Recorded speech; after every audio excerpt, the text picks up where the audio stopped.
Muy bien. Nada, buenos días. Hoy vamos a trabajar con lo que es el movimiento parabólico o movimiento de proyectil, que es lo mismo.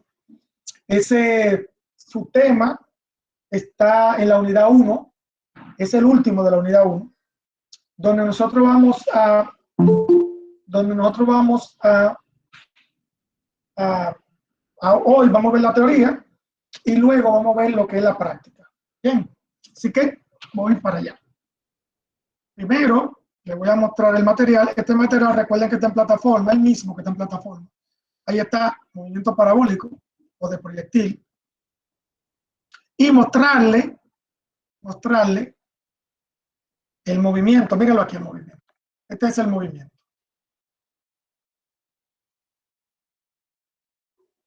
Esto es como si yo tuviera un balón de fútbol aquí y lo pateo, ¿verdad? De esta forma. Sigue esa trayectoria que está ahí. Ahí no hay que discutirlo mucho, porque esa trayectoria nosotros la conocemos. Entonces, ¿qué ocurre con el movimiento? Si se acuerdan, en los primeros dos movimientos que nosotros vimos, o sea, el movimiento horizontal, que siempre ven X, y el movimiento vertical, que siempre ven Y. ¿Verdad? Entonces, estos dos movimientos se dicen que son de una dimensión, porque este solamente se mueve en X y este solamente se mueve en Y. Pero este movimiento, el movimiento de proyectil, es un movimiento en dos dimensiones. O sea, el proyectil se mueve tanto en X como en Y. Porque el movimiento que hace el proyectil en X se mueve hacia adelante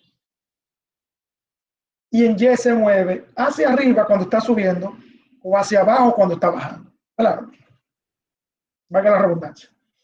Entonces, el movimiento de parabólico, el movimiento de proyectil, es un movimiento que liga los dos movimientos, tanto el horizontal como el vertical. Y esto vamos a hablar un poquito ahora. Entonces, ahí tenemos el vector velocidad inicial. Este es el vector velocidad inicial. Y este vector siempre va a iniciar con dos movimientos.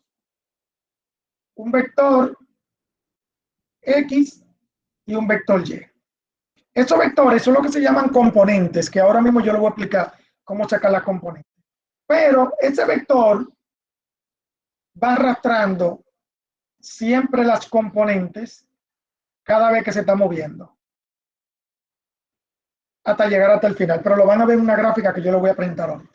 Pero mientras tanto vamos a ver lo que es las componentes, que eso lo vamos a ver mucho aquí. En el momento proyectil lo vamos a ver mucho. Miren, yo tengo este plano cartesiano.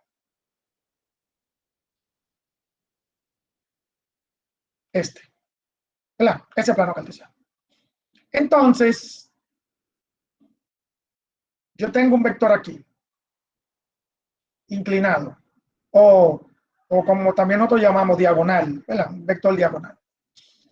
Y tengo otro aquí. Voy a llamarle A. Esos vectores que no son ni horizontal ni vertical, o sea, que son diagonal, siempre van a tener una componente, siempre van a tener una componente en X y una componente en Y.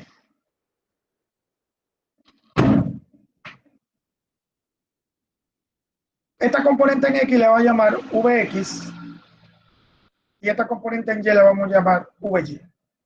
¿Verdad? Entonces, esas componentes forman un cuadrilátero con mi vector. Ahí, un cuadrilátero.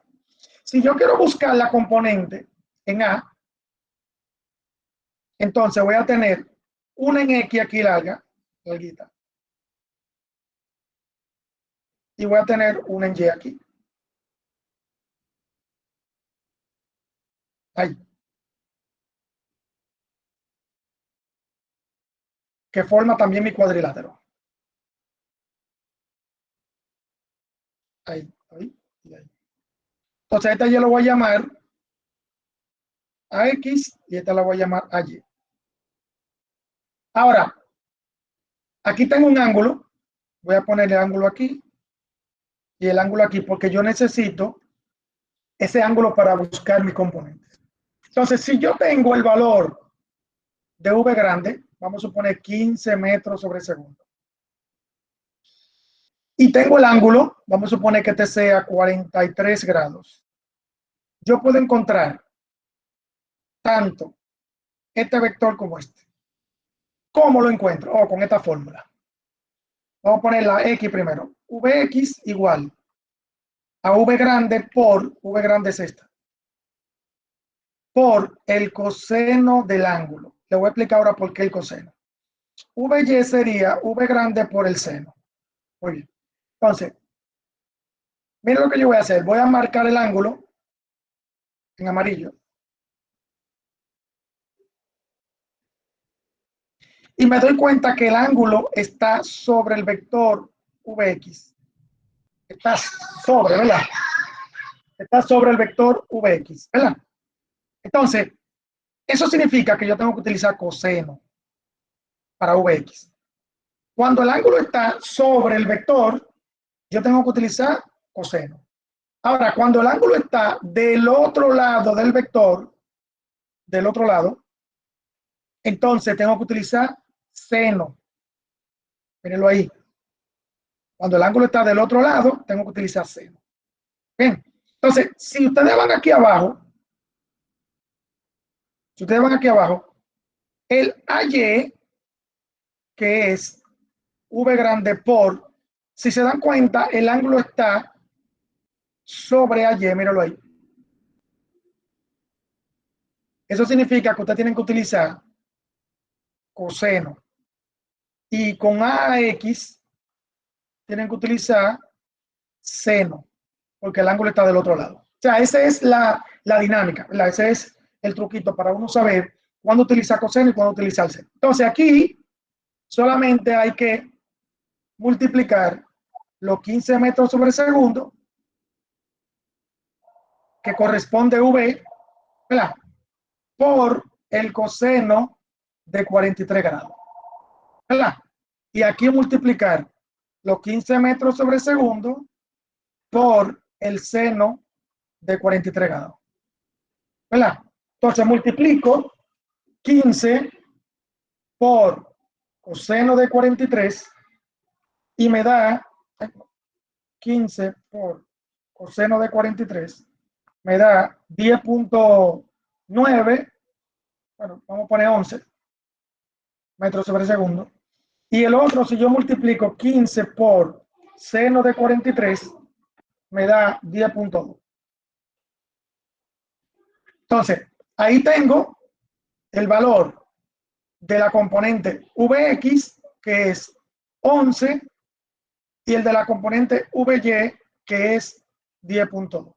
Entonces, de esa forma es que nosotros vamos a buscar las componentes con esta formulita que está ahí, multiplicando el valor del vector que está diagonal por el coseno o el seno del ángulo que tiene mi vector. Es así que se van a trabajar las componentes. Miren, les voy a mostrar algo. Miren aquí. Miren aquí. Este es el movimiento parabólico. Aquí ustedes ven a V0. V0 viene siendo la velocidad inicial, pero está esquineada. Entonces significa que aquí tengo las componentes de V0. Y aquí sigue la velocidad con sus componentes, ¿verdad? Y aquí se dan cuenta que la velocidad en Y es 0, porque no hay flechita para arriba. Entonces, esta velocidad viene siendo X. O sea, en la X máxima, en la altura máxima, la X, la Y se vuelve 0, pero la X todavía se mantiene en movimiento. Y luego aquí abajo, ya la Y aparece, ¿verdad? Porque ahí, en esa altura máxima, es que la Y cambia de dirección, porque, de sentido. Porque primero está subiendo y cuando se detiene, va bajando. Entonces, esa es la dinámica. Aquí hay algunas fórmulas que nosotros vamos a ver para la próxima, en los ejercicios. Si se dan cuenta, hay algunas que corresponden a Y, miren aquí la 2 del medio, y hay algunas que corresponden a X, la de arriba y aquí la de abajo. Por eso es que es importante las componentes, porque las vamos a utilizar. Las componentes las vamos a utilizar en el asunto de las fórmulas para los ejercicios. En los ejercicios, nosotros vamos a tener alrededor de 3 o 4 ejercicios, porque ustedes saben que no hay mucho tiempo para hacer muchos ejercicios, y así sucesivamente. Pero déjenme explicarle ahora la clase de movimiento. ¿Qué ocurre? En el movimiento parabólico o movimiento de proyectil, que es lo mismo, ya vimos el primer movimiento. Este es el movimiento completo. ¿Verdad? Pateamos el balón, así, y cae aquí. Este movimiento hace una parábola completa. Ahí no hay problema. Nosotros vamos a ver un ejercicio por lo menos de ese movimiento. Pero también tenemos dos más. Uno que se llama tiro horizontal.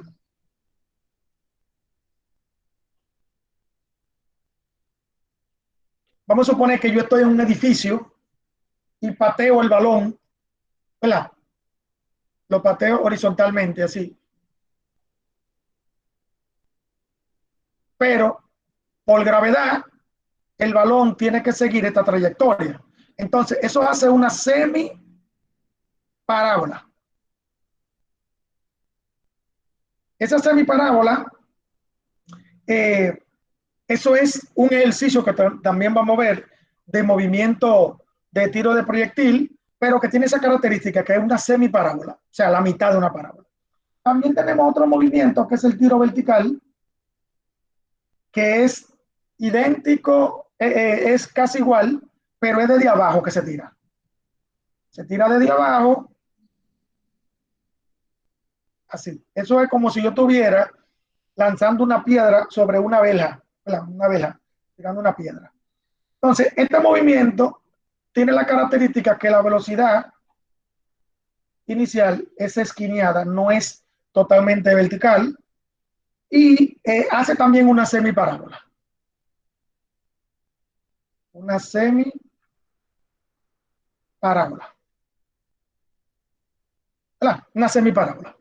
Entonces, esos son los tres movimientos que nosotros vamos a ver en el movimiento proyectil. Lo más seguro lo vamos a ver como 3 ejercicios diferentes. Voy a tratar, ustedes saben que el tiempo no nos da para muchas cosas. Para la teoría puede ser que me sobre tiempo, pero para los ejercicios a veces me falta el tiempo. Entonces, esos son los 3 movimientos. Hasta ahí está bien. Vamos a ver. ¿Alguna pregunta sobre esto? Vamos a ver si tienen alguna pregunta sobre esta teoría. La pueden hacer ahora. ¿Alguna curiosidad? A ver. Yo Sí, dime, Sweet. Yo me perdí en la parte del seno y del coseno, realmente. Ok, déjame entonces explicarte un poquito. Vamos a hacerlo aquí. Vamos a ver. Aunque está en la grabación, pero es bueno aclararlo. Lo voy a hacer un vector esquineado. Así, V, ¿verdad? Y aquí voy a poner el vector VY y aquí el vector VX. Y aquí voy a poner un ángulo. Aquí voy a poner un ángulo. Entonces, para buscar cada vector, tengo que multiplicar.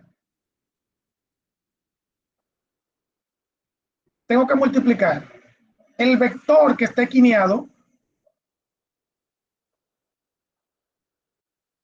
por el coseno o el seno del ángulo. Entonces, ¿cómo yo pongo coseno o seno? Miren cómo. Voy a sombrear el ángulo. Lo voy a sombrear de amarillo. Mírenlo ahí. Ya lo sombreo. Entonces, el ángulo está sobre el vector Vx. Entonces, ahí yo utilizo coseno. Entonces, del otro lado, el ángulo está al otro lado del vector Vy. ¿Qué yo utilizo? Seno. Ya, esa es la dinámica. La dinámica es que cuando el ángulo está sobre el vector, se utiliza el coseno.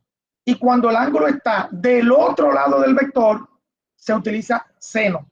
Pues, si yo tuviera mi ángulo de este lado, entonces aquí iría coseno y aquí iría seno. ¿Me entendiste, Sui?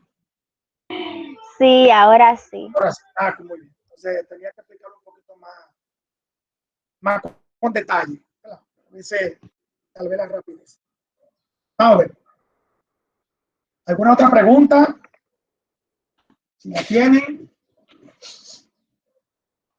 Pero como quieran, los ejercicios que vamos a ver la próxima vez, que es mañana, en los ejercicios ustedes van a ver el asunto eso de buscar la componente más fácil.